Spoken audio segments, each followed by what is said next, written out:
You're tuned in to the Keetria Show and listening to SOB, Style of Business, the podcast with your host, Keetria. We aim to highlight the ongoing trek of entrepreneurs and business owners from around the globe, featuring stories that recount their struggles, experiences, and inevitable road to success and self-fulfillment. Welcome to SOB.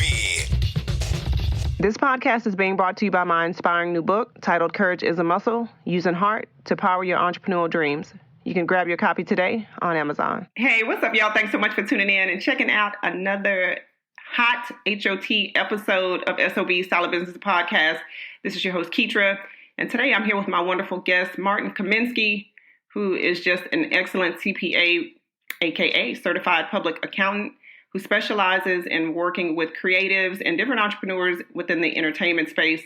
And today he's going to be talking to us about how we can create a values-forward business and how we can attract the right types of people and customers to work with. It's all about the energy, folks. So, hey, I'm going to give Martin a minute to drop that introduction and we will get going with this conversation. Martin, what's going on? How you doing today? Thank you, Keetria. I'm doing well. It's coming up near the end of the week here. It's been a full week, but we have just had a chance to do some really great work with our clients, and we had exciting news on our team. Someone on our team just got married this week, so it's been a full week. We've been busy. We've been good, enjoying the outside weather as much as we can. So yeah, doing really well. Hey, that's what we like to hear. And congratulations to that team member on the marriage. I know that's an exciting time. But hey, we're about to have an exciting time as well because, you know, one of the things that really attracted me to some of the things that you're doing is that you work with creatives and specifically like different entertainers and different groups, which my background kind of stems from that as well. So I'm excited to kind of have you on and kind of go back and forth with the stories and also to show other people how to get their accounting in line, especially as an entrepreneur. You know, we can never have too much education when it comes to that. So I will give you a minute if you want to just kind of give us a little background as to your experience or, how you got started, and we'll go from there. Sure. All right. I'm going to take you all the way back and give you the origin story of how I think this all started, which was back in college when I fell in love with both theater and accounting. I ended up double majoring in theater and accounting. I think I was the only person at the whole university with that particular combination. It was pretty different. And at that time, in the infinite wisdom I had in my 20s, I swore that I would never let these two things touch. Like I had my creative and art making and music and theater. I had like that side of my life. And I didn't want it to get tainted with any kind of business aspects of that stuff. I just wanted to do it just purely for the art. And then I was really also interested in business, but I didn't want, I hated like the showiness and theatrics of the business world too. So these were going to be two very different parts of my life. And of course, I've spent exactly my entire career right there at the intersection of arts and creativity and the business world. So my journey into setting up this accounting practice, this is now my second firm. Both of them over the last 15 years, both of them have focused on working with folks in creative and entertainment spaces. And the way back then, 15 years ago, it was not quite as cool as it is these days to be an accountant focused on working with creative folks. Mostly at that time, I heard from people like, "What? How are you going to work with creative? But they don't have any money. You're never going to have a successful business." Right? And at that time, it was just these were the circles that I ran in. I'm based in Chicago, and I was living in the city. I was out at every fashion show, every gallery opening, concerts coming through town, and just meeting people. And so these were the folks who naturally became my clients. And over the last 15 years, I've really come to appreciate both the specific nuances and sort of the unique aspects about these industries, like when publishing royalties in the world of authors, music royalties, and the many ways that those get broken up, the lifestyle of folks who are speaking and just traveling on the road constantly. So there are definitely nuances to these industries. But the other thing I've come to appreciate is just how to work with and explain things to folks who, you got to acknowledge, like, never went to business school, probably may not have even taken a single course that taught them anything about what it's like to be in business for yourself. And yet we know that so many creative professions, whether you're a photographer or a DJ or a makeup artist or whatever, so many of these professions, the way that people do business is you're going to be in business. You're going to be self-employed. You'll be in business for yourself. Wow.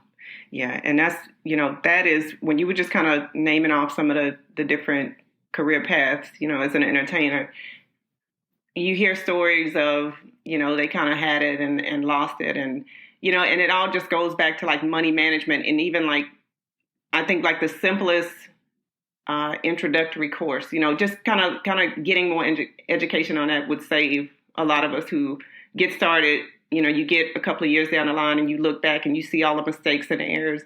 And I think one of the biggest benefits of somebody like yourself is just like the education. You know what I mean? Like the education part. So let me ask you this, because this is a question I was thinking about as you were talking. And we're obviously going to go back and talk about some of your services. And I know you got some great online courses and stuff like that coming up. But like, what are some of the main, maybe like the top two mistakes that you see entrepreneurs make? Those people that are self-employed, like the entertainers that you just mentioned. What are like two of the most common mistakes? So the first would have to be thinking that it's too small to matter.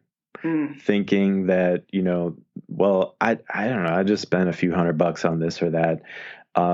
And what happens when you're self-employed is those deductions, they add up really fast. They add up a lot faster than you think. And so even if it feels like a little extra work to, snap pictures of those receipts or load them into a tool or somehow keep track of what you're spending, they will add up, and they count literally dollar for dollar against income you make in other places. It's not the kind of thing like itemized deductions, which some people might be familiar with if you are into doing that tax return. If you know that, sometimes your charitable contributions will matter. Sometimes they might not. Sometimes medical matters. Sometimes it doesn't, right?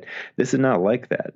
When you have work-related, specifically business-related expenses, those are going to reduce your income literally dollar for dollar. And every let's say $1,000 of deductions, that's putting another easily $300, probably $350 back in your pocket. And that's probably worth a little time to get that sorted out. So that's number one. And the number two would have to be not paying attention to the income tax consequence that's going to come up for your self-employed income that you're earning, right? So in this case, when folks make money that doesn't have taxes withheld from it, so if it's not a paycheck situation, if you're getting paid on a 1099 or independent contractor or freelancer or self-employed, whatever words you want to use for this, that all mean the same thing. It means someone's paying you dollars with no tax coming out. If that's happening, then there is a day that's going to come where taxes will be due on that. And you might even be aware that, I'll have to pay federal tax, I'll have to pay state income tax on it. But what a lot of people might not be clocking is that there's another tax called self-employment tax that is the equivalent of both the employer and the employee parts of Social Security and Medicare. This is how you, as a self-employed person, are going to contribute to those programs. And that's an extra 15%, right? So 15% there, let's say another 15 to the federal, another 5 to the state. now you're talking about 35% of every dollar you're bringing in is potentially going to taxes. That's a lot. Wow. You got to set aside. Yeah. And if you're not setting it aside, right, that becomes really hard to come up with all at the end of the year if you haven't been preparing. Wow. So is it safe to say that you would recommend, setting aside at least 30% of whatever that income is, like if you are getting paid dollar for dollar? Yeah. So I give you two numbers, two different percentages, depending on how the folks listening, how active you are in keeping track of these things throughout the year. If you're the kind of person who is actually keeping track of not only how much you bring in, but how much you're spending, then I'll give you the more accurate number, which would be 35% of the bottom line. So 35% of your net profit after taking away all of your related deductions. All right. So you'd set aside 35% of that. But if you don't keep track that actively, or you just want something easier mentally to say, like, I don't want to think about calculating that at the end of each month. Just tell me, what do I set aside out of each check that comes in, for example? In that case, I would say it's probably closer to 20%. It would be a good ballpark to start with. Because ultimately, you're not going to pay on how much money you took in. What you pay for is on how much money you have left after expenses. But like I said, if you want something easy to do that you don't have to spend a lot of time thinking about, if you just take 20% out of each check, set it to the side, put it in a separate account, a savings account. If you want, some people like putting it in a whole different bank, don't even have it show up in that when you sign into your online banking or look on the app, right? Don't even have it in that list. Have it at a different bank that that's not connected, and you leave it there and just know that come tax time, that's not my money. Exactly. Yeah, it's not your money. It's Uncle Sam's, right? So, right. Yeah, that's a great tip, and thanks for sharing that. And I want to also discuss, because I know it's important. I get this. I always hear these questions in regards to setting up a the LLC, you have the incorporation and sole proprietors, especially as an independent contractor. Can you explain to us a little bit about how that works when it comes to your accounting, like your business accounting as an entrepreneur? Yeah. So there's a few things that are pretty simple but important differences between these modes of operating that it's good to understand, right? Because there are a lot of folks out there shelling out a lot of advice and just saying, telling everybody you got to go set up an LLC, or you may hear from your friends like, oh, so-and-so is set up as an S Corp. Why aren't I set up that way? There are a few different considerations when you think about, do I need to set up a legal entity around this thing that I'm doing, right? The first is going to be, what gives me the best tax structure? And another way to say that is, which of these modes is going to save me the most money at the end of the year on my taxes, right? So that's one leg of the stool, right? And it's something you think about, but it's not the whole story. You're also going to consider who needs to be involved in the ownership of this thing.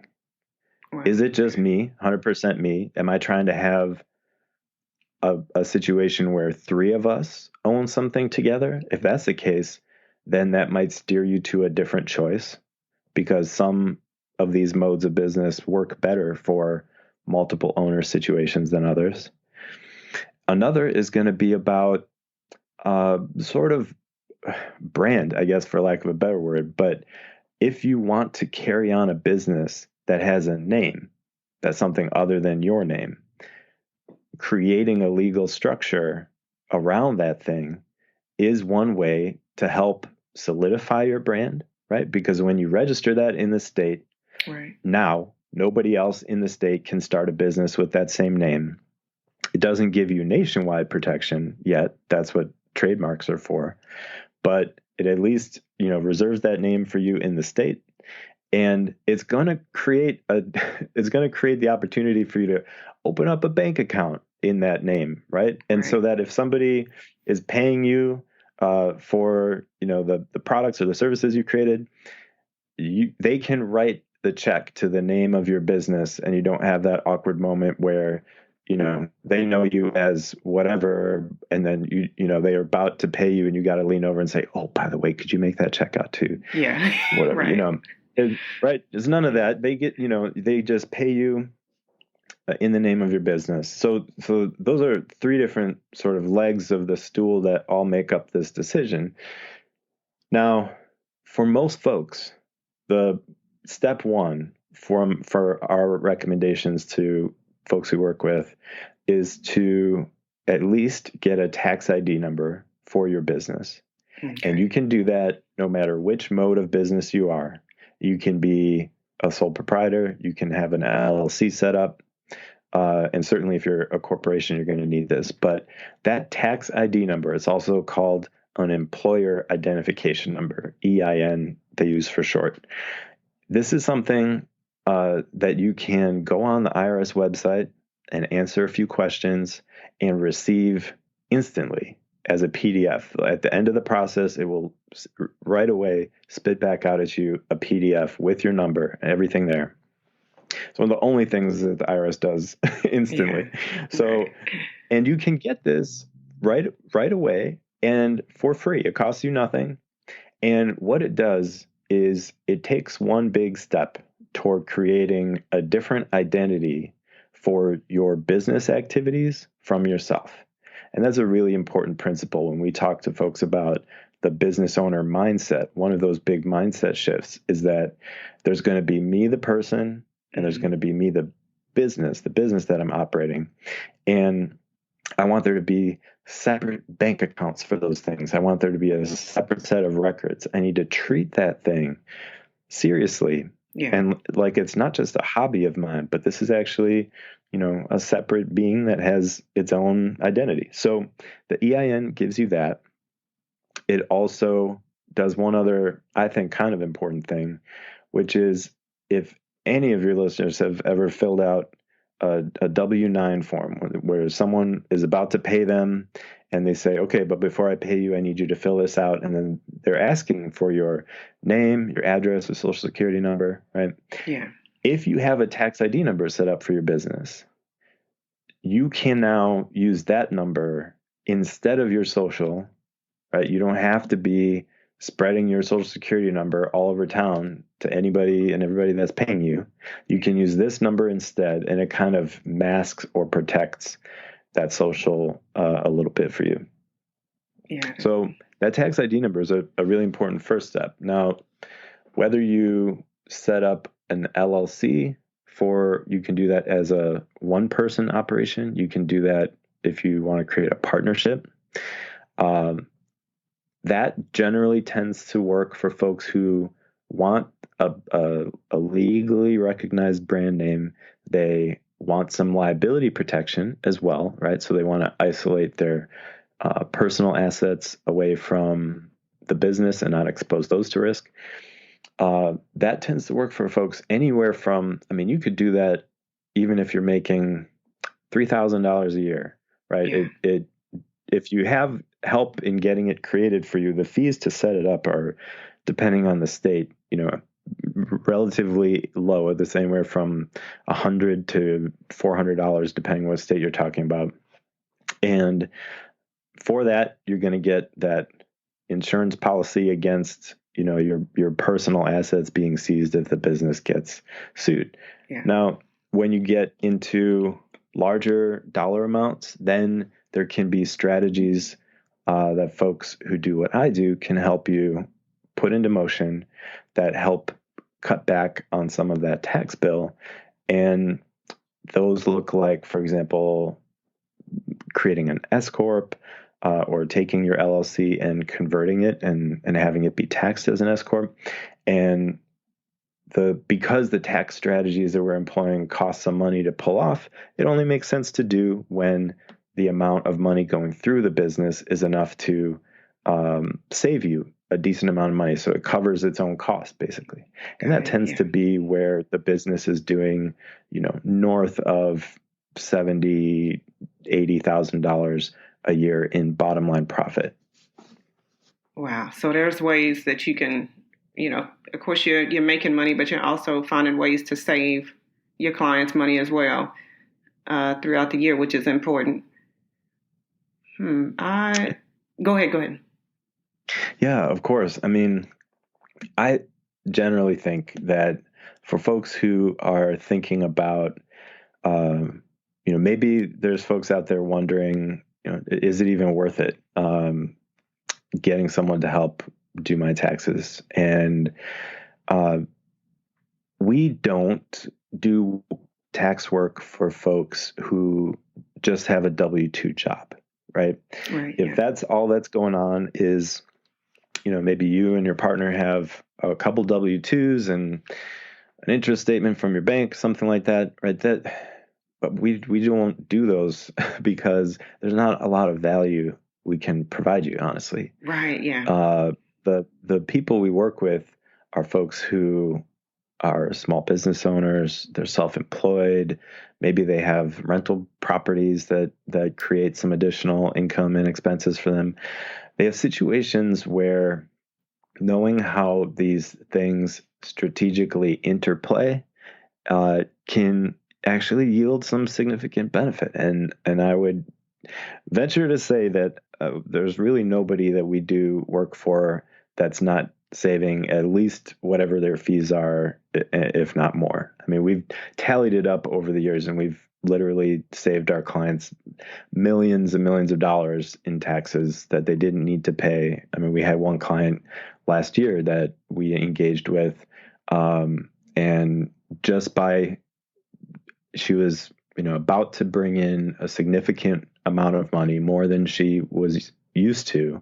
She had been operating in a self-employed capacity, just had an LLC set up, and we transitioned her to an S Corp setup where she now was on payroll out of her own corporation. And that move alone, we ended up saving her $84,000 last year. Wow. And that was just one client, 1 year, and that savings is going to continue for her every year thereafter. So there's big opportunities.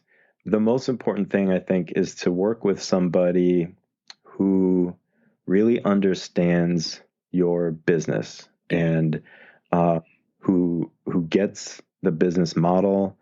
The best way to find those folks tend to be to talk to other people who do what you do, or who maybe have businesses that you kind of aspire for your business to be like theirs, and find out who they're using, right? Yeah. The biggest risk I think I see with folks who might look to get professional help is to just, go to the person down the street, or go to the, whoever my brother uses, or, just to take the easiest, quickest path to, anybody that does taxes or accounting work. And the danger with that is if folks don't understand what you do, particularly if you're a creative entrepreneur, you will likely get bad advice. And I know that only because in all these years and thousands of clients, I've seen it many, many times where people are literally told by other accountants, no, you can't do this. Yeah. No, that's not allowed. No, you can't write that off. Right. And they're giving that advice just because, honestly, they don't understand what is normal or necessary in the kind of work that you do. Right. So it does make sense. It's worth it to get help from someone who knows your field.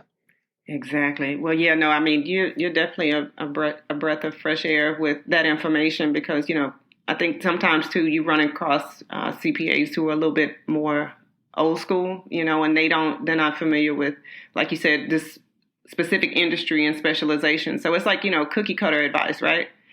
I've seen and experienced and heard stories myself. So thank you for sharing that. And I want to talk a little bit about I know you just kind of went over the services, but you have some other things that you're working on, specifically a boot camp that you mentioned in our previous discussion before we got on the interview.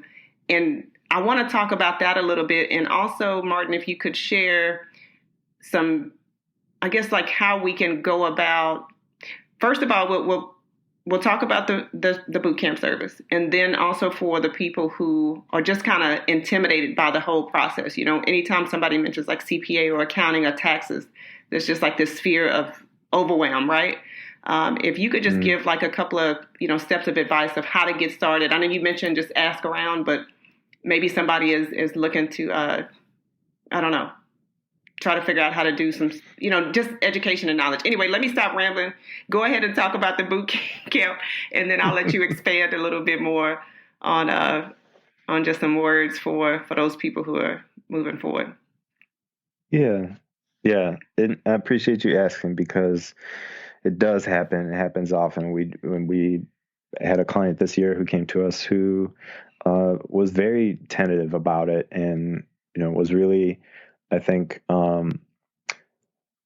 just kind of coming face to face with their own relationship to money, right? Everybody has a unique relationship to money, and recognizing what kinds of anxieties they might have about it. And I think, again, it's about finding the right fit, and you'll know within one conversation if you're talking to somebody who makes you feel worse about it, or who's making you who's kind of helping you and take you by the hand and make you feel more comfortable. You don't need to feel bad. You shouldn't ever feel bad about yourself in the course of doing this. Sometimes I hear stories from people who come to us for the first time, and it makes me feel like out there in the world, some of y'all must think that working with an accountant is like going to the dentist. I don't know, but it's like they have this, it's like painful. It's been stressful for them. I had people who tell me, like, my old accountant used to make me cry. I would go sit down in their office come tax time, and they would just be yelling at me about, I should have done this. I should, right. And I'm like, who's going to pay somebody to make them cry? Like, what? Exactly. It's crazy. But it doesn't need to be like that. There are people out there, and I'm definitely not the only one. There are folks out there who are taking a fresh approach to this, who want to help you, who are supportive. And yeah, so one of the ways that we are doing that, because we do have a certain profile of client that is an ideal fit for our services, right? Every doctor has their own toolkit, their own bag of tools that are there to help solve problems. And for us, and the particular toolkit we have, we know that the clients who end up being the best fit for us are folks in the 300K to million range, mainly folks who are trying to ramp up that curve, right? Who are trying to scale up their creative business up toward that $1 million mark. And at that point, it can't be just all about you anymore. And so these folks need structure. They need support in understanding, what systems do I have to put into place? Because I can't decide everything anymore. So how do I build in the systems and structure process to scale and grow from here? But we also have some things we're putting together for folks who are still growing, who are under the 300K mark. And one of them is a course is called Minding Your Business, same name of the book that I published some years back. And it's really an update to that book. And we think of it as like a little mini MBA for our creative business entrepreneurs. We call it a creative business boot camp. And so you get a 6-module course where we cover everything from how to choose the right legal structure, right? So you got like a little taste of that today, but we'll go way more depth about 7 main different categories of legal structure for your activity and what makes the most sense for you, including nonprofits as an option, including all kinds of stuff. We talk about what you need to keep track of, how to keep track of it, like what tools to be using, that kind of thing. We'll talk about tax planning like we did. And beyond talking about it, we give you worksheets and tools. So you're going to have tools for planning for taxes. You're going to have tools for answering some really challenging questions, especially for folks in creative fields, like how much do I charge for my time? Yeah. How do I even figure that out? And we're going to give you some tools to figure it out so that when you stand in front of that client and you tell them that you're going to charge $225 an hour, that you do that with confidence and with authority and because that's what you're worth. So all kinds of good stuff in there. The course has been recorded. It's getting put up right now. And for the folks listening to your show, we're going to give you a link that you can follow to put your name in, and we will give you $200 off the price of this course. So that's an offer for your listeners. So our website, the name of the business is Revel CPA, Revel, and the website is Revel CPA, Revel CPA.com. And then if you go to revelcpa.com/CBC, which is Creative Business Bootcamp, if you go to revel.com/CBC, you will access this page that's not otherwise linked on our site and be able to drop your name in and get access to that discount. Wow. All right. Hey, discounts, we love to hear it. And we definitely appreciate the offer as well. And I'll be sure to make sure those links are available once the everything airs and stuff. So we appreciate that, Martin.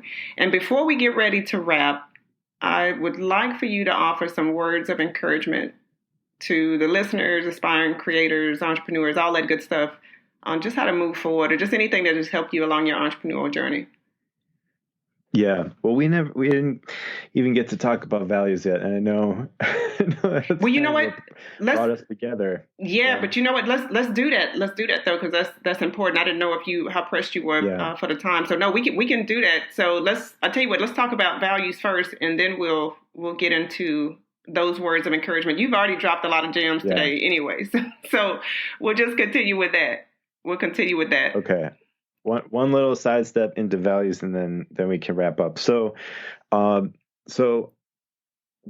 of the real gifts, I think, that any of us who have the privilege of starting our own businesses, one of the gifts we get is to create a world, a little world that we have some say in how it operates, right? We are all out here in the streets operating in a real world that we don't always have a lot of control over, right? Yeah, that's true. But when you create something, when you give life to a business that never existed before, that you call your own, you have the opportunity to and you might also say the responsibility to kind of come up with the rules by which we play here. Like, this is how we do things in this business.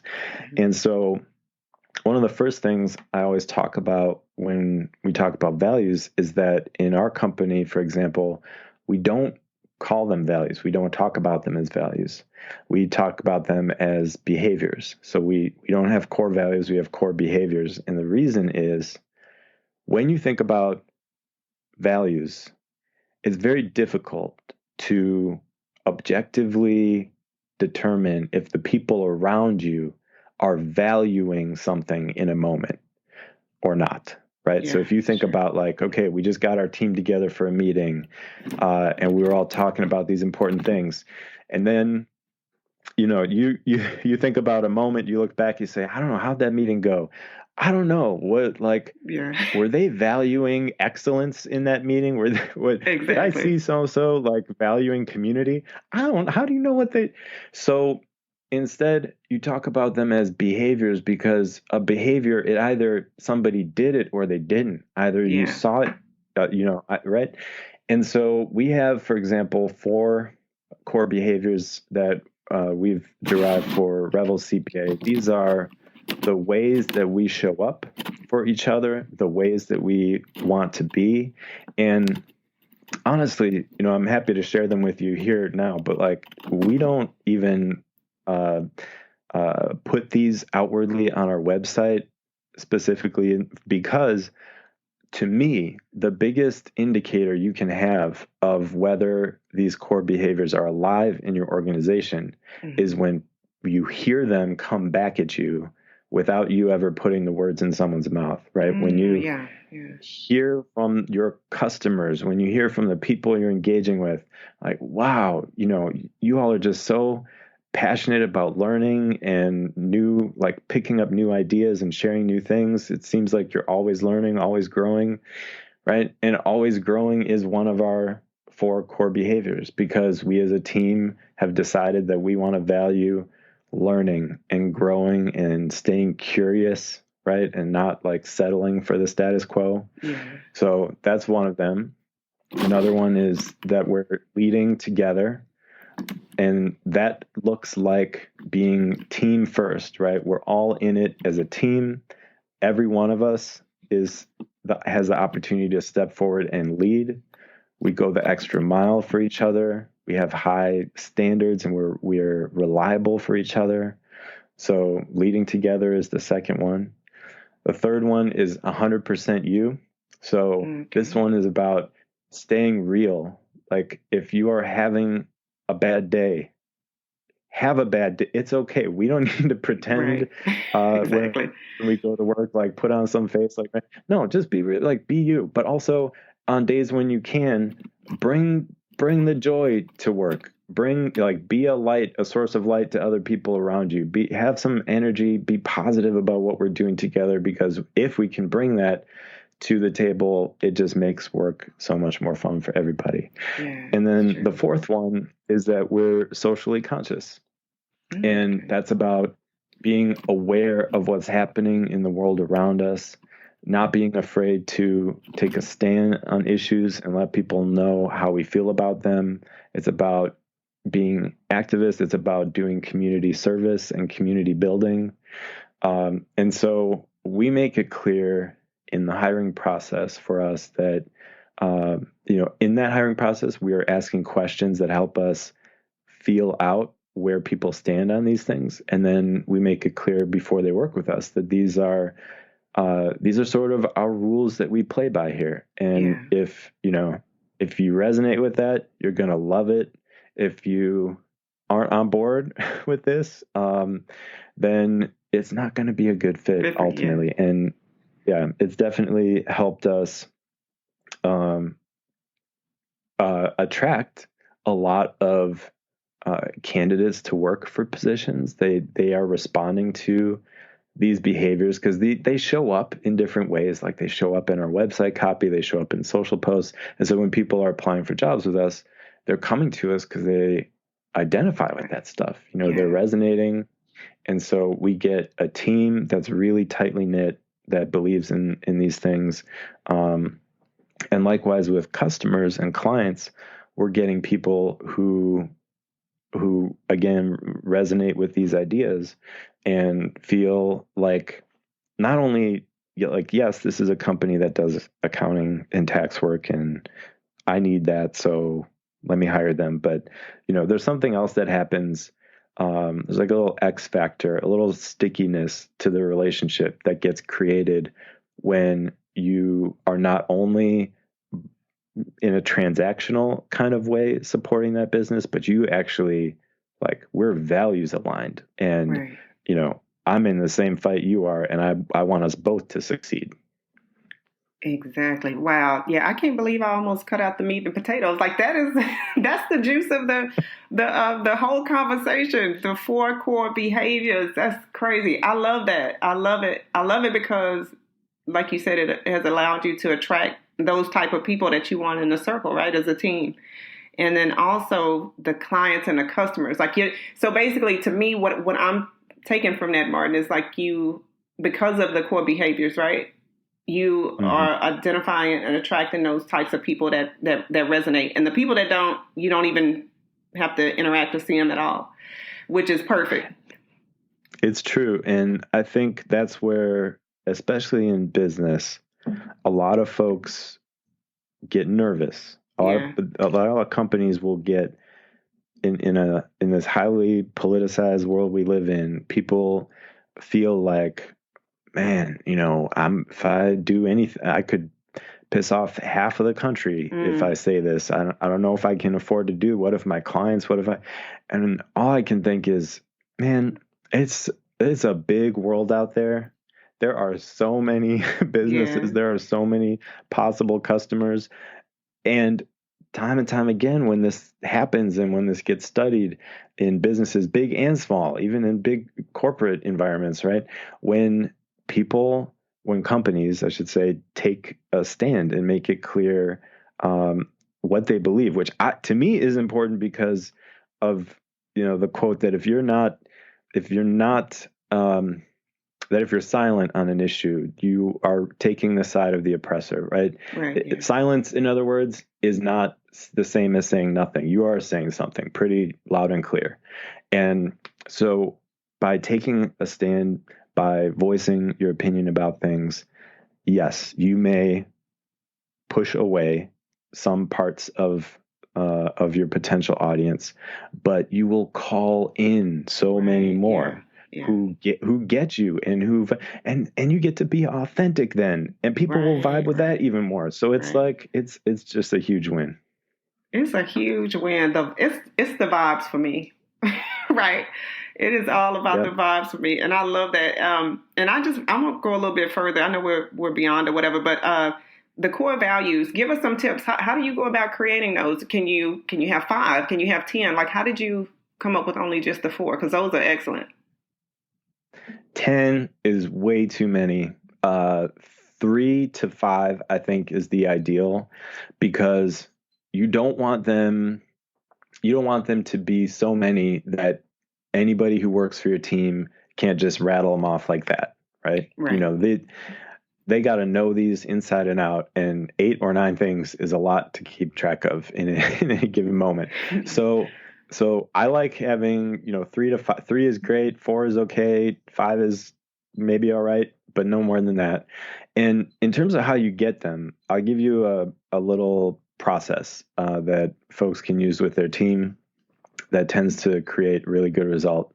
The first thing you're going to do is everybody's going to take out a sheet of paper. You're going to put down the names of somewhere between 5 to 8 people that were literally your favorite people you've ever worked with. Like, if you could make up a dream team of coworkers that across any of the different businesses you've ever been at, any of the different industries you've been in, who are the people you enjoy working with the most, right? You're going to write them down.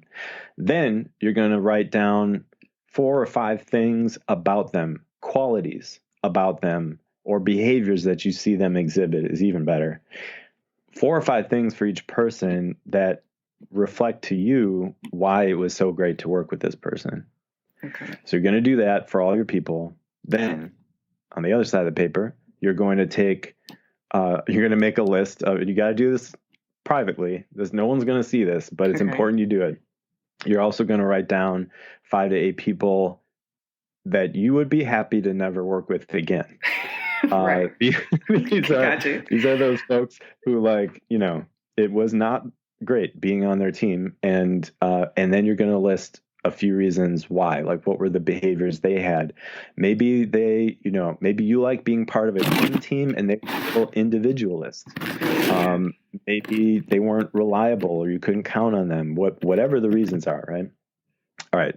Then you take all of the words under the people you loved working with. Take all those words, put it down on a board or on a sheet of paper, or make Post-it notes, put it on the wall, whatever you want to do. Then look at your list of people you don't like working with and do the opposite of those words. So whatever words you put down underneath the people you didn't like working with. If it was like unreliable, then flip it and make it reliable. If it was, they always had a bad attitude, just every day, always negative, negative, negative, maybe flip it. It's positive attitude. Okay. Got it. So then you take all the flipped versions, the positive versions of that list, and now you should have a whole bunch of words. And it's great if you can do this with your team, right? Have everyone on the team do this privately, but then pull all the words together, throw them up on a wall, throw them up on a screen, on a sheet, and you will start to see like pockets of things that are repeating themes.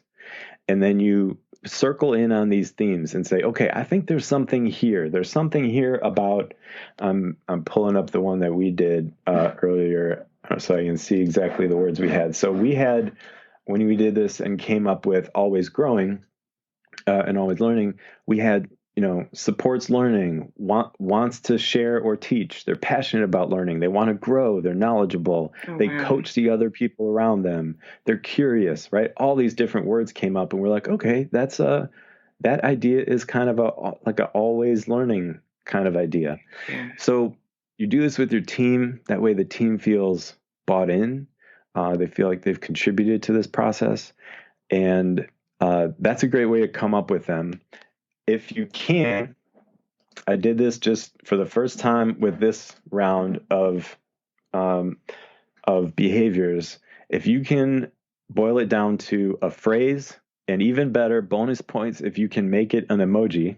Oh wow! Which now has had. So we use Slack to communicate with each other on the team because we're a remote team. So we're all on Slack, messaging back and forth throughout the day, and there's something really powerful about, people are chatting back and forth and someone makes a comment and then someone else drops a little emoji tag on it because they saw someone else being 100% you and they drop that 100. And then we all know like, okay, we gave a shout out to that person, gave them some credit for that. So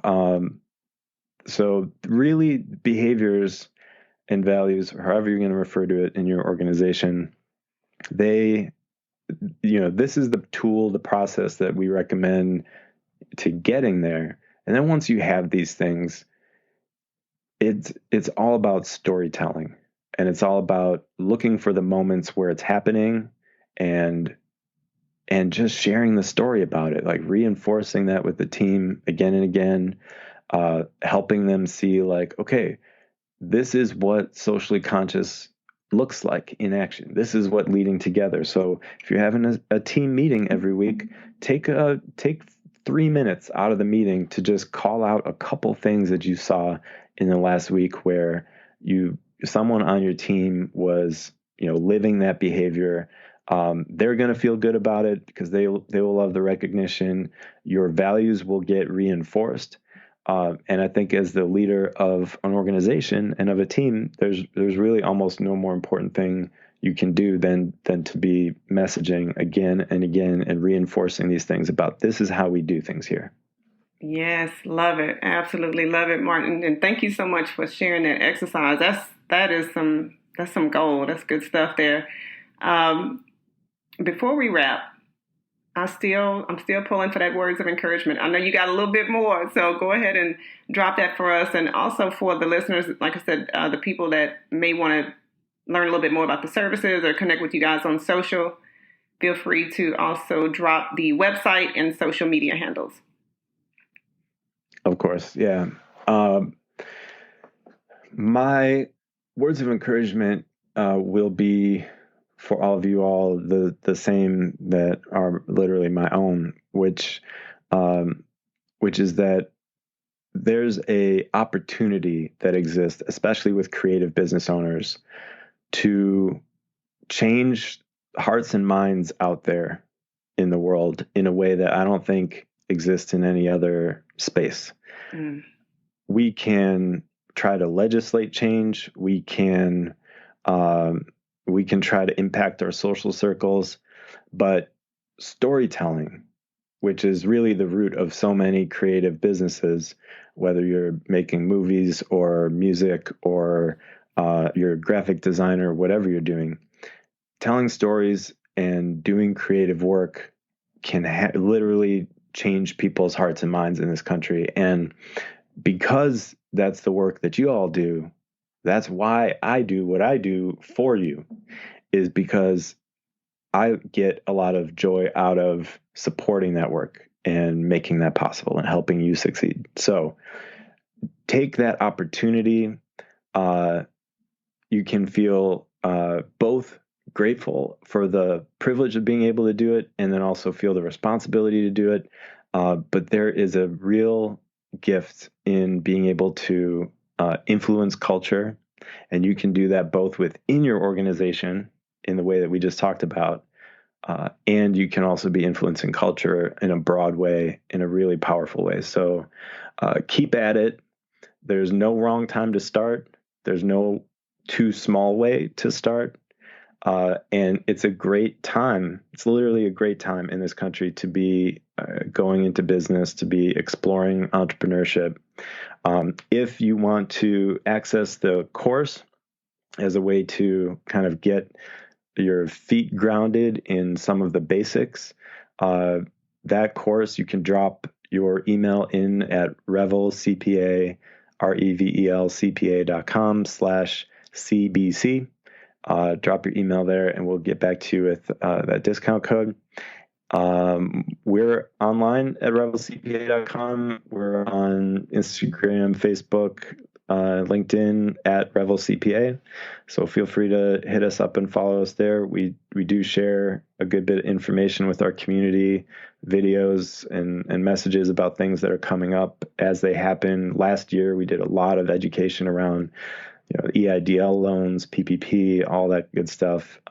So if getting guidance around that kind of thing is helpful for you, definitely check us out there and keep it up. We'll be out here working for you and wishing you great success. All right. Thank you. You guys have heard from Martin Kamenski, certified public accountant, founder, owner of Revel CPA. And you guys be sure to check him out and connect and follow.